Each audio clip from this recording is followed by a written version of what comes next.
The fear that overwhelms me the most is the fear of failure. And it's not about me failing, it's about me failing and letting other people down. My fear of being called into full-time ministry is that my boys would end up resenting or hating the church because of how much time, investment, and attention our family gives to it. My biggest fear is failure. So my fear is, am I getting it right as a mom? I fear that my failed marriage will define who I am.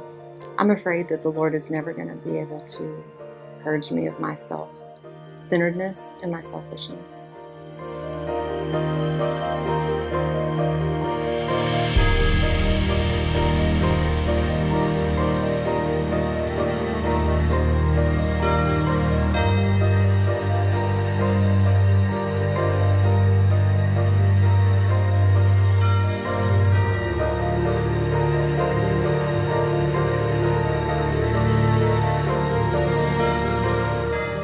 I want to fear less and faith more. I want to fear less and faith more. I want to fear less and faith more. We're asking this question in this series, what if you could fear less and what if you could faith more? And we've kind of pointed out the fact that for many of us, fear is a reality. Either it's been a lifelong struggle or we're in a season of struggle or it's just a specific situation that has introduced fear. And what we're saying throughout this series is if you struggle with fear, anxiety, worry, the way forward is faith. And if you don't struggle with fear, worry, and anxiety, the way forward in your story is faith. This is a series about fear and faith, and we're talking about the idea that both of these words can be thought of as a noun, something you have, and a verb, something you do. Your faith is something I hope that you have. It's a noun. It's something you have, you hold on to. Hopefully you're building it over time. But ultimately, faith will always lead to expression, to action. And it's a verb. It's something you do. Both are necessary. Fear is a noun. It is something that many of us is a very real experience. For one reason or the other, we have this noun, this experience of fear, but it doesn't have to be our verb. It doesn't have to be the choices we make of how we will live. And I say that as one who admittedly struggles with fear and have my whole life. What we're encouraging us to do is really figure out what does it look like to fear less and faith more. And last week we talked about different things that God uses to grow our faith. And the fifth thing, I wanted 5 things last week. The last one was this thing called pivotal circumstances. These situations in life that we don't always plan, but they show up, and God uses those as invitations to really let God build our faith in Him, not just our faith in the fact that it'll all work out. Many of us, we want to put our faith and our hope in, it'll just work out. But God is inviting us to instead say, would you just put your faith in me and trust me with how this goes? Pivotal circumstances are these things that God uses everyday moments to build our faith, because He wants a relationship with us every day. So every moment of every day is an opportunity where I think God is asking, in this moment, what does it look like for you to fear less right here? What does it look like for you in this moment to faith more? Because what He's doing is He's not just building our faith, but He's building our relationship. Really, that's what faith is. It's our trust in this relationship we have with Him that shows up and expresses itself. And in the Gospels, actually, if you have your Bibles, turn to Mark chapter 4. If you don't have it, I'll share it with you. But in Mark chapter 4, one of the 4 Gospels, Matthew, Mark, Luke, and John, 4 books of the Old Testament or New Testament, all kind of are different perspectives on the life of Jesus. And in these, what you find is this is really what Jesus is doing with His disciples. And if you're a follower of Jesus, that means you're a disciple too. A disciple means a learner and follower of Jesus. If that's who you are, Jesus is going to do the same thing with you. What you read that Jesus does with His disciples is He doesn't just teach them about faith, but He puts them in situations, in pivotal circumstances that are really invitations to fear less and faith more. Faith-building experiences. And I want to read one to you today. And if you've ever read the Bible before, you probably have read this passage, this story. It's very familiar. The problem when the story is familiar, we just kind of take it for granted. We don't think about the impact of what's going on with all the people in it. And so I want to read it for you today, and I'm going to ask for a little help from audio and lights to to kind of set the tone a little bit as I read through the story. And I want you to picture as Jesus is out on this boat with his disciples, that you're in the boat too. That you're out there and what you're feeling and experiencing is what the disciples are experiencing. Picture yourself there, not in a room where you're nice, safe, and sound, but you're out on the open water when suddenly there's a pivotal circumstance. Here's what it says in Mark chapter 4, verse 35 and following. That day when evening came, he said to his disciples, "Let us go over to the other side." Leaving the crowd behind, they took him along just as he was in the boat. There were also other boats with him. A furious squall came up. The waves broke over the boat so that it was nearly swamped. Jesus was in the stern, sleeping on a cushion. The disciples woke him and said to him, "Teacher, don't you care if we drown?" He got up. He rebuked the wind and said to the waves, "Quiet, be still." Then the wind died down. It was completely calm. He said to his disciples, "Why are you so afraid? Do you still have no faith?" They were terrified and asked each other, "Who is this? Even the wind and the waves obey him." Can you imagine what it would have been like to be there? Now, storms always have a chance of kind of introducing kind of little fear, anxiety. That's why in a lot of movies, if there's a scene going on, even if it's not a horror movie, a little thunder and lightning in the background kind of sets the tone. It can introduce fear. Now, these guys are on open water in a boat, and they were fishermen, some of them. They had spent their lives on water in boats and around storms. And where they were, this region, storms would kind of come up over this little depressed little region where this lake was, and it would come in really quick without warning and pretty intense. So they'd been in these before. So this was enough where either they knew what this kind of storm could do, or this was bigger than a normal storm and they were worried. And the point of this story is not the next time you're in a storm, on a boat, on a lake, see if Jesus is sleeping in the back of the boat and wake him up. It's not the point of this story. But there is a point here that's very relevant, that the next time you find yourself in a pivotal circumstance, there are 4 questions asked in this passage that are very, very important for helping us know how to fear less and faith more.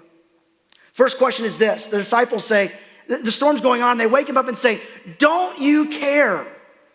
And chances are you have been in somewhere in life where something happened. You got a report, you got news, you found out something happened, somebody did something, and you thought, "God, you knew this was coming. You know what's going on. I think, don't you care?" Does God care? Is there a God? Or some of the questions it might kind of prompt. I don't know if you've ever asked that kind of question or felt that way. I know many have.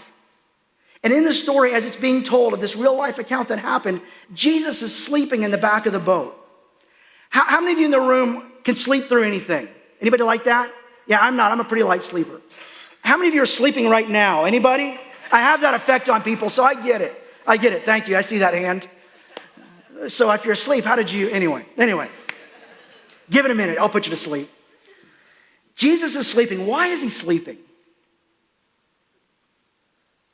I think this is intentional. One, I think he knew it was going to work out, so maybe that's it. I think maybe he was anticipating his disciples waking him up with panicked questions. Maybe he was waiting for them. Maybe he was actually back there with kind of one eye open, kind of going, "Come on, come on, come on." Maybe even saying, "Okay, let's increase the volume of the storm. Let's increase the waves. They're not there yet."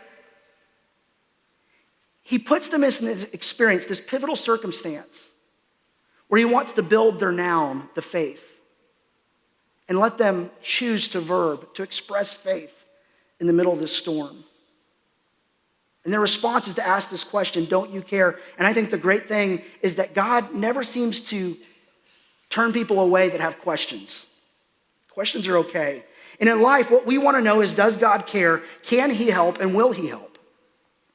And in life, just like we want to know, does he care? In life, I think he wants us to know he cares. You matter. You're on his radar.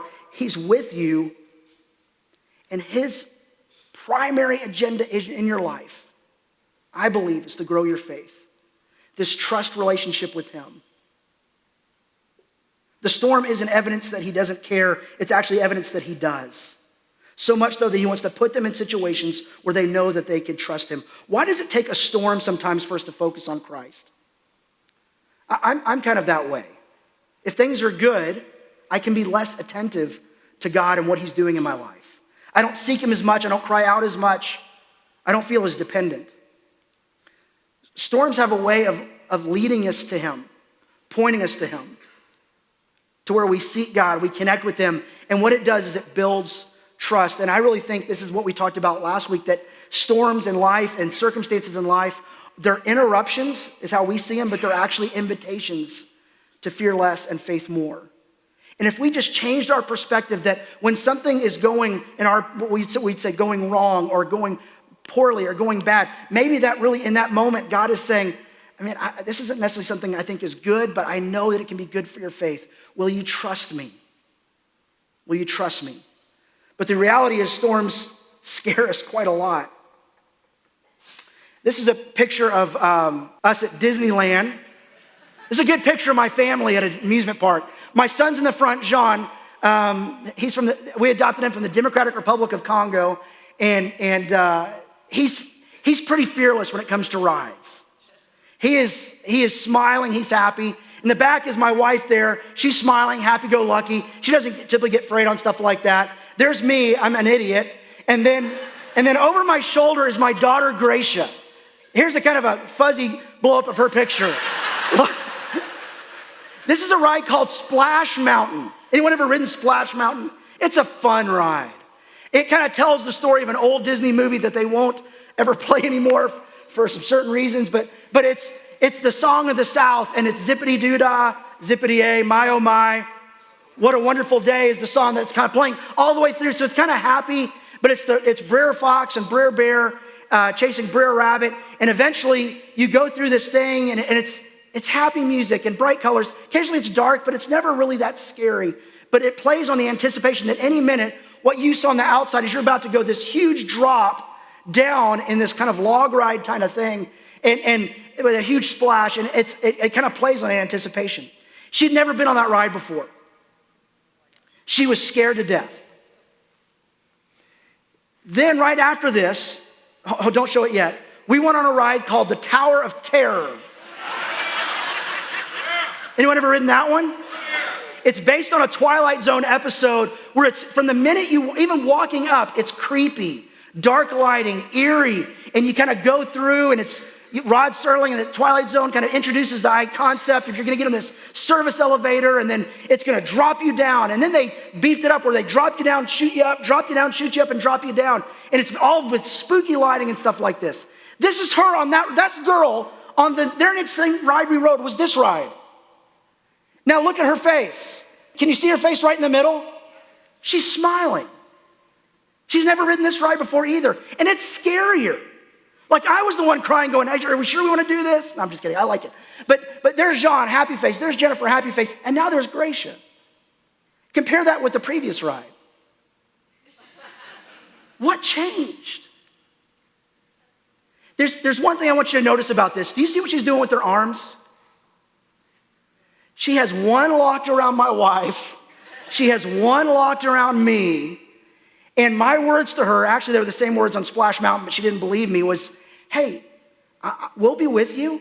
But notice in that ride, we're sitting single file, and she can't quite lock on and feel like she's in a sandwich there. But also, what I was able to tell her is, Gracia, I've done this before. I know how this is going to turn out. I can tell you exactly what's going to happen. And she said, well, you were right with that last one. And now she loves to ride Splash Mountain. She won't ride the Tower of Terror anymore. So it was a one-time experience. But she was smiling. She was smiling.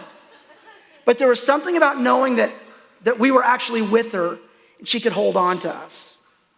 And the thing about storms when they kind of show up is, have you ever used the phrase, boy, I was in the middle of this really difficult situation and then all of a sudden, God showed up. Can I tell you that he's been there the whole time? For me, it's just sometimes I'm not looking. I don't look around and instead of saying, okay, right in the middle of this, God's with me, right? So where is he? So I know I can grab onto him. But over time and experience, it shapes our faith. Joshua 1:9, it's the verse we're kind of using in this series. Have I not commanded you? Be strong and courageous. Do not be afraid. Do not be discouraged. For the Lord your God will be with you. This is the primary promise of the Bible, of God's desire to be with us. That trust relationship is broken in the beginning, and ever since then, he's saying, I want to fix the relationship. I want to fix what's broken, which is a trust relationship. Sin had to be paid for. He's done that at the cross. Everything else is trying him to build trust in us that we can faith more. Storms have a way of introducing this idea that there is a God and it's not me.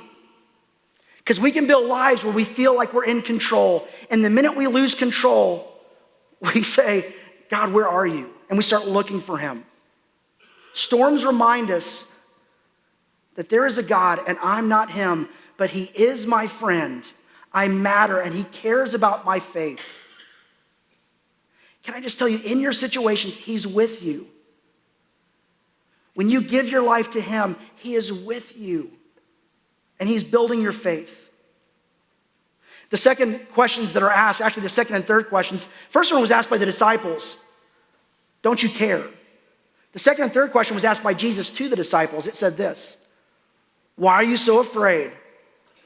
Do you still have no faith?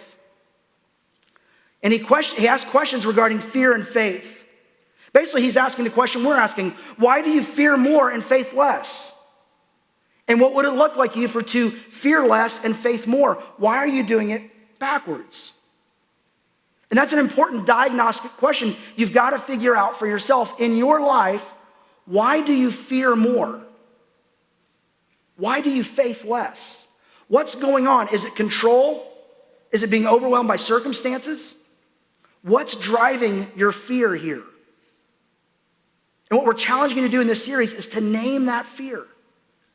And I had somebody go, okay, well, I named my fear. I go, okay, what is it? Named it Henry. I was like, that's not what I meant. That's not what I meant. Like, they were kidding, of course, but they're like, no, here's my fear. And what I love is a lot of you on the Live Oak app or the website have used the my fear is and submitted those. Man, I am humbled to be with some of you who I know right now are walking through fear and saying, I want to fear less and faith more, knowing what some of you are dealing with. And I'm so proud of you. And those on the video who are being willing to be vulnerable and say, here's my fear. Well, it's encouraging for me to hear those, but it's important for us to name those, to say, this is the thing that's standing between me and faithing more, trusting him more. This is the problem. This is the issue. And this week, what I would challenge you to do is in every situation, storm or sunny, high or low, normal day, average day, whatever it is, in every situation, ask yourself the question, what would it look like to fear less and faith more in this specific situation, or in this specific relationship, or in this specific financial transaction, or in this specific place? Get specific and ask yourself, what would it look like in this specifically to fear less and faith more? And again, I don't think you can control your emotions. Now, you can feed them. And just like a stray, if you feed fear, it'll come back. If you feed faith, it'll grow bigger. But when fear shows up, for some of us, we can't control that. There's no forecast to say, hey, today, by the way, around 3 p.m., fear's showing up. Anxiety's going to make an appointment and just be here, so just prepare. It just shows up. And a lot of times, the noun fear just shows up, but the choice, fear, verb, is something we can have some control over. But it's not easy. What I think is great with these questions, Jesus didn't say, and now it's time for you guys to walk the plank. I mean, they're on a boat. He could have just thrown them overboard. Said you're a bunch of knuckleheads and cast them off. He didn't, because his goal here isn't to say, you failed, you're out. His goal here to say is, I want to help you faith more. I want you to experience and know me that I can be trusted. It's not so much about us getting our faith muscles built. It's a thing to grow our faith, but what he wants is a relationship with us that we know that he can be trusted. He kept building trust between them, putting them in experiences where they could fear less or faith more. And they didn't always make the right choice, but he did not turn his back on them. And their experience led them to ask this question of Jesus. Who is this? In this situation, God unmistakably showed up and did something that they were terrified. What just happened? I mean, what are the odds that just as he wakes up, when I wake up, I can't even speak coherently. Just when he wakes up, he looks at the wind and says, quiet, be still. And it does. I can't get my dog to do that. At that point, they're like, wow, what are the odds that that would happen at that exact moment? Who is this? I think they knew. See, this is really the ultimate question we have to ask and answer. Who is Jesus? You ask that at any stage in life and at any point of your spiritual journey. Who is Jesus to me? Who is he going to be to me? Who is he really matters, but also who is he going to be in my life? And what we typically want to do is, instead of asking that question, who is Jesus, in the middle of a crisis, in the middle of fear, in the middle of adversity, what we want to ask is, what's happening with the storm?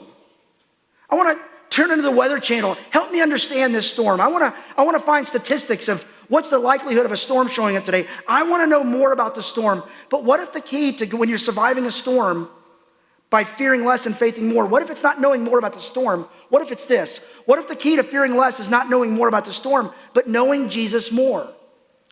Not knowing more about Jesus, because that's just theory. That's just knowledge. Knowing Jesus more means relationship, experience. I know Jesus can be trusted because of what I've experienced in my own life. I know it to be true. I didn't just read it in the Bible. I've experienced it in my life. Both are necessary. Faith is a noun you've got to build and have. But it's also a verb you have to express. And knowing Jesus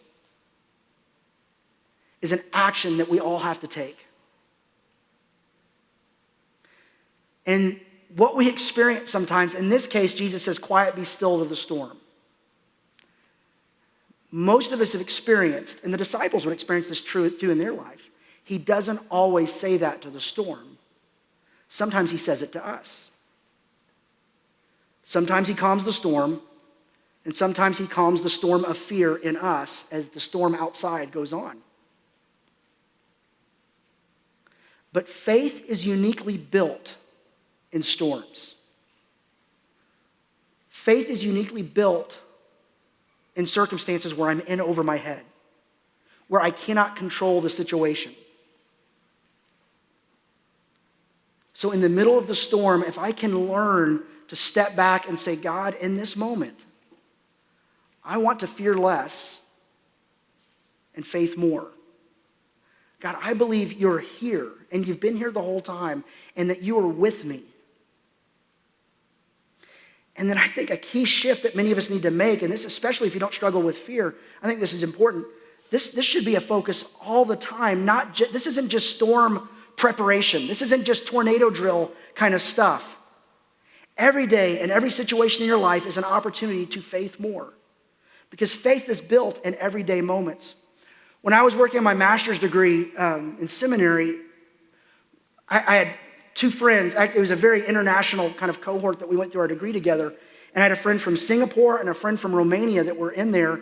And we were at 2 weeks together in Colorado Springs. And one weekend I had a car and they said, hey, we really want to go see something. And I'm just saying, please don't say a mountain or hiking. And they said, no, we want to go to the Apple Store. I was like, I'm in. It's not a mountain. I'm good. I don't do hiking, but let's go to the Apple Store. So we go to the Apple Store. The Apple Store is genius. How many of you guys use Apple products? Who are the godly among us? Yeah, very good. Awesome. Here's the great thing about the Apple Store. They're brilliant. Because when you go in an Apple Store, you don't just see it behind glass. It's laying out for you to pick up and touch and use. And if it was an iPhone, there would be like 8 or 10 of them all in a row. And then there's iPads. And then there's MacBooks and MacBook Pros and MacBook Airs. All their products are out for you to get your hands on and use them. Because you know what Apple knows about us? If we can't experience it personally, we're probably not going to latch onto it. So what they know is say, here, we want you to experience this personally because we think that'll help you buy in. Jesus knows the same thing. I could teach my disciples about faith and fear, but I need to put them in a boat. It was his idea. And put them out in the middle of a storm. And then I need to take a nap. So they look back and their first instinct is, you must not care.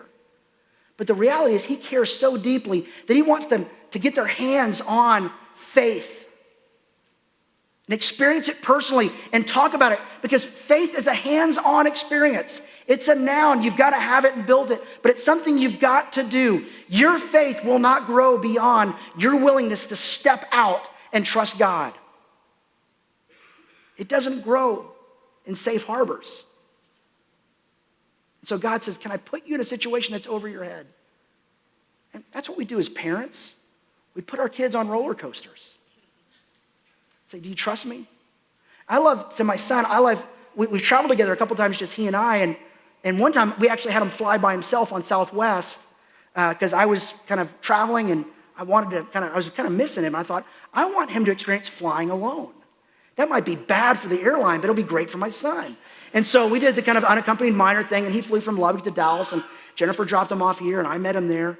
And I wanted him to have those experiences because I know it will build kind of the real experience of life, of having to navigate and kind of be responsible. And coming back when I was traveling with him, I said, as soon as we got to the airport, I said, John, I want you to give me directions. We're supposed to get up at gate 9.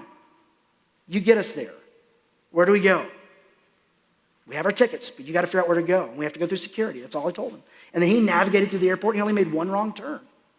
Because I know if I could just tell him about how to navigate life or travel, he might learn something. But if you experience it, if you're immersed in it, it does something. This is what God is doing in your faith. For those of you who are going through a fearful situation, I want to give you a prayer that I think could be very helpful and an exercise that for many of you, you've got to name it. You've got to name your fear. Psalm 56 verses 3 and 4 says, when I am afraid, I put my trust in you. When I fear more and faith less, I want to flip that, fear less and faith more. In God, whose word I praise, means he can trust his word. In God, I trust, and I am not afraid. I may experience the noun, but I'm not going to verb, afraid. What can mere mortals do to me? Here's a way to take that psalm and personalize it, which could be very helpful for some of you. My fearless prayer. Lord, when I am afraid of what? Fill in the blank. Failure was a big player for the people in the videos. It's a big player for me. When I'm afraid of a certain circumstance, a certain situation, when I'm experiencing a very real fear, when I am afraid, I will trust God and am not afraid. Lord, when I'm afraid of whatever it is, I will trust in you. Amen. I encourage you to take that and fill in the blank. What is it for you? Where is it that you're fearing more? And again, for some of you, you're like, I just am not a very fearful person. Okay, but faith is still the way forward. What would it look like for you to trust God completely with your family, with your relationships, with your finances, with your sexuality, with your parenting, with your work, with your fear, or with your confidence? To say there is a God and it's not me. But because of the cross, I know that he wants to be my friend and he's made that possible. I choose to fear less and faith more. And when I am afraid of this, whatever it is, I will trust in you. What I want you to do is pray this prayer for your life. And then to figure out specifically, what does it look like for you to trust God in your specific moments and situations? Everybody has a next step. And the ones that you're kind of afraid of might be the best ones for you. The circumstances aren't good, but God says, I can use this in a good way to build your faith. I want to remind you again that we have these series resources on the Live Oak app and the website There's the reading plans on there, audio and video of messages if you want to listen or watch. There's the area where you can name your fear, and I'm so thankful you guys are doing that, because what it does is helps us know how to pray for you, and you can do it anonymously, or you can put your name on it. But what it also does is help us know, hey, boy, this is a common theme. We should probably see what God has to say about that and talk about it in the future at Live Oak. Let's talk about what God has to say about these things. There's also a Spotify link where you can listen to the playlist that we play before services. But I encourage you to name your fear. It's helpful to name it on the app. It's critical you name it in your life. And if you could go back to that Psalm verse again, that last slide, previous slide. We're just going to leave that up as we close here today. And I'd just like you to stand for closing prayer. And I encourage you silently as I pray out loud to pray this prayer in your life. Name it. Name what you're afraid of. And then go a step further and name what it looks like for you specifically to take a step of trust. Heavenly Father, when I am afraid of failing as a parent, when I'm afraid of not leading the way I need to lead, or providing the way I need to provide, when I'm afraid of whatever comes my way, I will trust you. Oh, it's not there. I'm sorry. Okay. I will choose as best I can, with your help, take steps to trust you and to follow you. Thanks for the things in my life that you've used to build my faith, and there's some of them I was not giving thanks for at the time. Thanks that you were with me. And that when our heart breaks in some of these situations, your heart breaks for us. The Lord is close to the brokenhearted. We trust that you're close, and I pray that you would use everyday circumstances, good, bad, and everything in between, to help us fear less and faith more. It's in Jesus' name I pray. Amen.